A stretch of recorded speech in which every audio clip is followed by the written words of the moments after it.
Hello, and welcome to today's episode of Health University, where we talk all things women's reproductive health and especially a focus on fertility. And today I'm so grateful to have with us for a conversation, an important conversation about our plastics making us infertile. Please welcome Dr. Talia Seagull of Collab Fertility. I'm going to take a minute and read your bio, and I did condense it. So if I miss anything, I'm going to invite you to elaborate upon it. Dr. Siegel is a top San Francisco Bay Area fertility specialist standing at the forefront of reproductive medicine. She is double board certified in reproductive endocrinology and infertility and obstetrics and gynecology. I do that all the time. She is known for her deep commitment to her patients and has helped thousands of families overcome infertility and welcome babies into their lives, some of whom are our shared patients. With more of than a decade of experience, Dr. Siegel's expertise includes fertility preservation, egg and embryo freezing, individualized IVF, in vitro fertilization protocols, pre-implantation genetic diagnoses, PCOS, recurrent pregnancy loss, and LGBTQ family building, and more. Dr. Siegel founded Collab Fertility, a beautiful facility, to address the growing need for quality fertility care in the East Bay of the San Francisco Bay Area. She believes her patients deserve the best clinical outcomes with access to state-of-the-art facilities and an experienced care team. She created the Collab Way, and I really look forward to talking about this because we have a shared passion in this, an evidence-based integrative care model that supports body and mind, combining advanced medical expertise with nutrition, lifestyle guidance, and education to give patients the best chance at success. Her past positions include, and here's where I might have cut you short here, an assistant professor at UCSF, chair of the Environment and Reproduction Special Interest Group for the American Society of Reproductive Medicine, ASRM, a member of the Society for Reproductive Endocrinology and Infertility and the Resident Education Committee, and a published author and researcher focusing on the intersection of environmental exposures and reproductive health. That's what I got. Did I miss anything? That's plenty. Okay. I mean, it's quite an extensive bio, but I want, in the interest of time, I want our viewers and listeners to hear from you.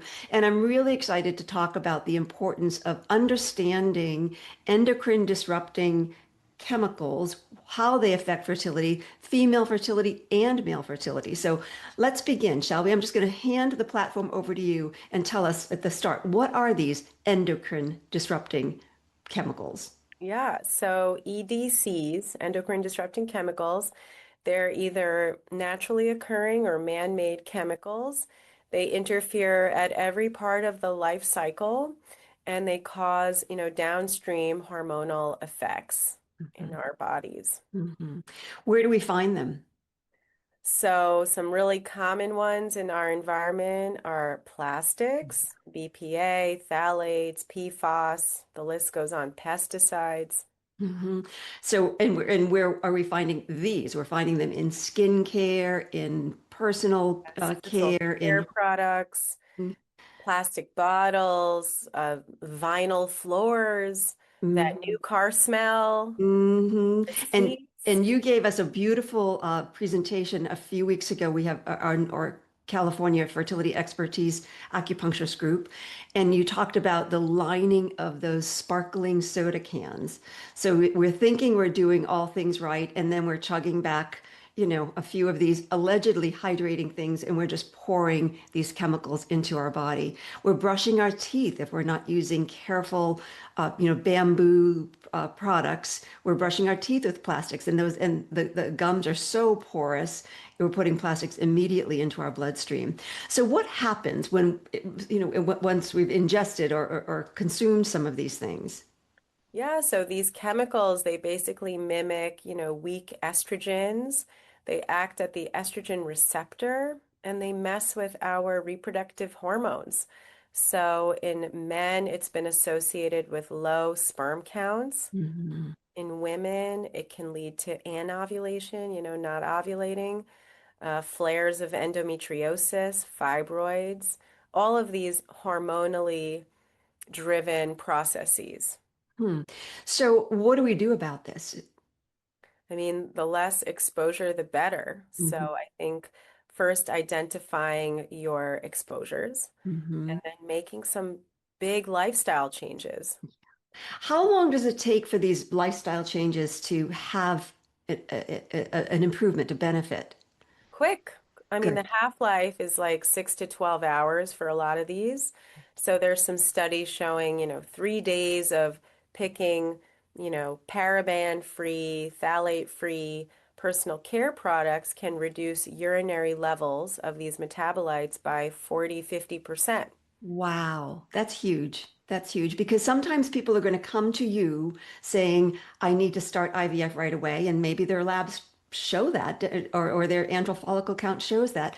But even in the process of preparing for their IVF, they can begin, immediately. I mean, really, the answer is just, start now and Yeah. start making these changes as best you can, and then add on those changes. If you can't change out all of your cleaning products or shampoo or toothpaste or all of that today, start with something because I'm hearing you say that within the usually it takes about a month for things to for stims to get started and all of that. They can make a significant improvement in the quality. And I know that that's always a air quotes thing because we talk about we can't change egg quality. There's no research about egg quality, but it kind of just makes common sense. If we're improving the quality of our whole health, we're improving the quality of the eggs growing in that follicular fluid that would otherwise be riddled with microplastics and inflammatory markers. Would you say?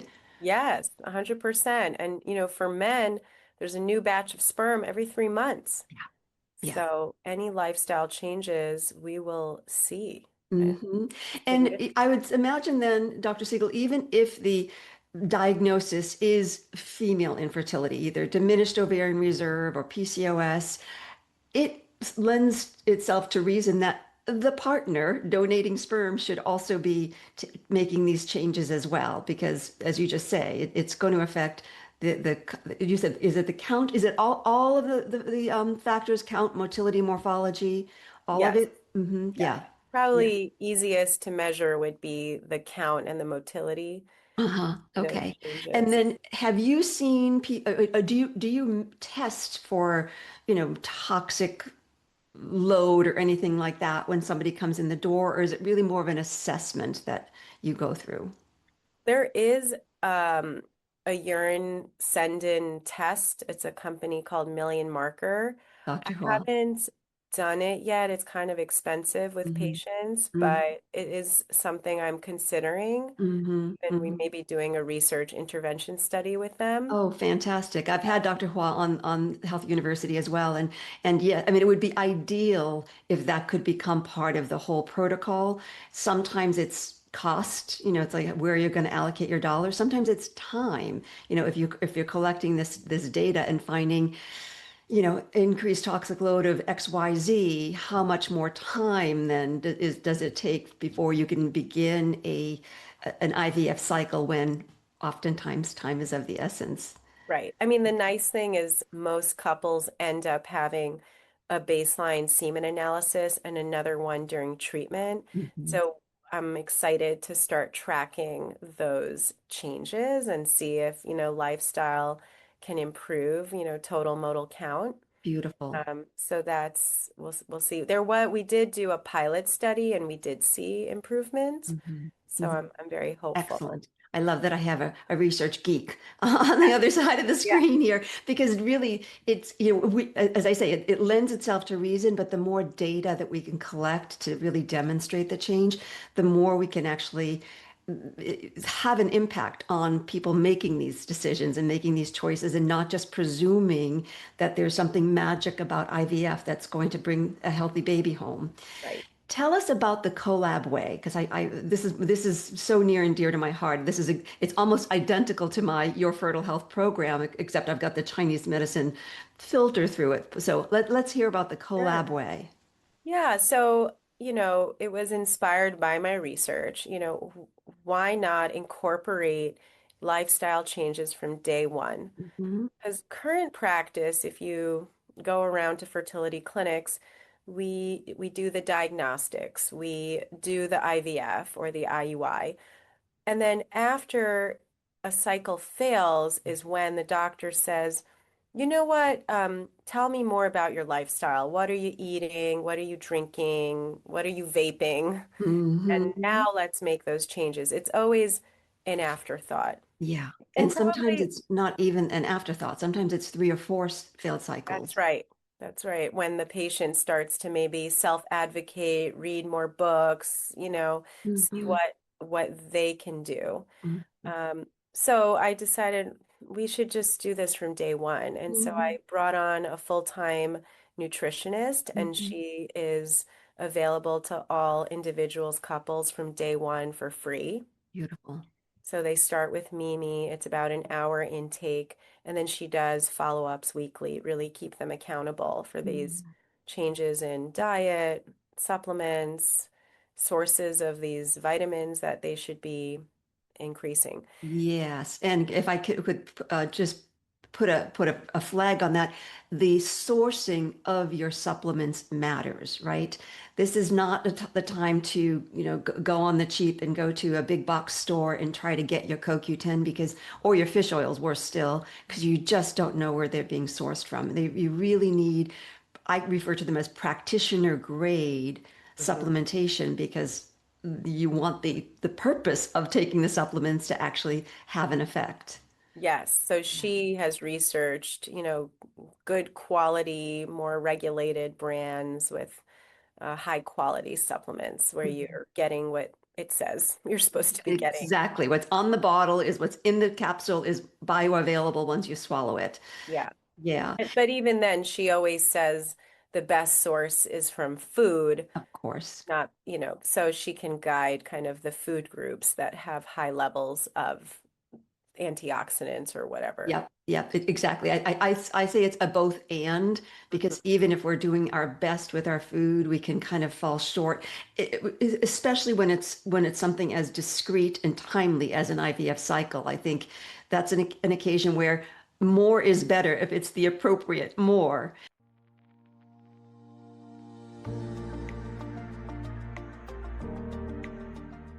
Hey, thanks for spending your time with us here at Health University.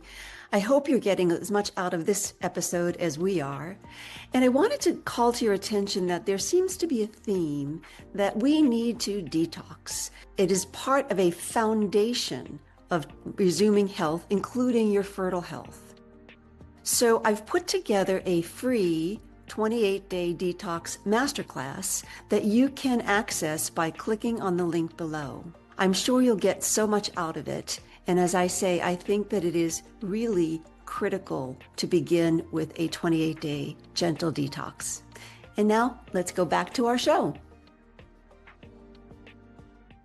Is she working with you for, which supplements for which kind of presentation or diagnosis, like endometriosis Yeah. versus PCOS? So you're actually having some input as to, okay, this is the PCOS person, so she's going to need inositol. This is the endo person, so she's going to need something more anti-inflammatory like that. Right, we have individualized treatment plans. I mean, there's definitely a lot of overlap, right? Some have endo and diminished ovarian reserve, and Yeah. some, and then of course we always forget the guy. So Yes. male Yes. factor. I mean, I love male factor infertility because oftentimes it's reversible. Exactly, exactly. Well, and I purport that it's oftentimes reversible for a female as well. It can just take longer. Right. So, but yeah, I mean, the partner who is donating sperm, I think needs to be mindful of being on antioxidant, a high antioxidant diet, high anti-inflammatory diet. That was a little high you know what I'm saying, an Yeah. anti-inflammatory diet and a really potent antioxidant supplement Yes. because that sample that you're going to provide, you just want those to be as optimized as possible. What are some of the lifestyle changes that you're recommending people make? Yeah, so I'm in the process of putting together three educational modules. They're short, 5, 7 minute videos Hmm. looking at, diet and the kitchen and all of the food handling products Hmm. and replacing pretty much the theme is glass and stainless steel are safe. Yes. Everything else, even a BPA-free plastic, is not, and you Mm-hmm. should get rid of it. And Hmm. then we have one looking at kind of laundry and cleaning. And then the last video is like personal care products. Beautiful, beautiful. Yes, again, it sounds so similar to what I'm preaching, and I will do a 28. I'll start off by doing a gentle 28-day detox, just to get them in the mindset. And within that detox really also includes, what are you brushing your teeth with? What are you washing your hair with? What are you washing your face with? What are you using for deodorant? And please don't be using antiperspirant. Hmm. All of these things. What are you sleeping in? Right? If you're sleeping in wrinkle-resistant fabrics, that's probably loaded with chemicals while they're breathing in for hopefully 8 hours Yeah. without the ability to, really perspire or kind of process and detox from that. So Yeah. yeah, I think all of this. And then do you talk about things um, like sleep hygiene, getting what blue light blockers after dusk, electronics off before an hour before bed, all of that kind of thing. Yeah, I mean, the ovary has melatonin receptors. I mean, it's important. That's one of the supplements that can help with egg quality. Mhm. So, getting enough sleep, we know from lots of studies, night shift workers have worse outcomes, miscarriages. Mhm. Mhm. So, yeah, so the Collab Way, so nutrition, reducing your environmental toxins, and then, of course, a trusted referral list of fertility acupuncturists, reproductive therapists in the Mhm. community, because it really takes a village. It really does. It really does. And it can feel like such an isolating experience, that to know that there are vetted and trusted practitioners who can help support the doctor in doing the IVF process is, I think, just helpful for everybody, and especially for the outcomes. Have you seen in your practice is sort of an incident where someone needs to do multiple retrievals, and the process of going through the Collab Way changes the outcomes? And can you speak to that? Yeah, I mean, we rolled this out in May, so Mm-hmm. it's new, Mm-hmm. but this is really exciting. I have this couple, long time infertility, years, Mm. no kids. We did multiple embryo retrievals to bank some euploid embryos. She was preparing for her frozen embryo transfer, decided to take a little time to work with our nutritionist. I think I know where this is going. Let's hear. Pregnant. Yay. And the beauty is, and this is what I'll tell patients all the time, if you know you want more than one child in your family, do bank some embryos. Get that process underway, because, you know, best case scenario is you get pregnant, there's 9 months, you're nursing, there's another 9 months to a year, and you don't know what your health is going to look like after the arduous task of growing a baby inside and outside for that 2-year period. So, trying to attend to this, early on, and getting those embryos banked is, I don't like to use the word insurance policy, because that infers a guarantee, but it really just helps put everybody's mind at ease. Those embryos are forever at the health and age as they were when they were retrieved. Right. Yeah. So I'm excited for them, right? Mhm. She was probably our nutritionist's first patient, and it's Mhm. been what, a month and a half, and That's amazing. That's a beautiful story. I've been trying to sort of lead with some questions, but is there anything that you want to say? Hey, listen, audience, I really feel that this is an important takeaway. If you hear nothing else, hear this.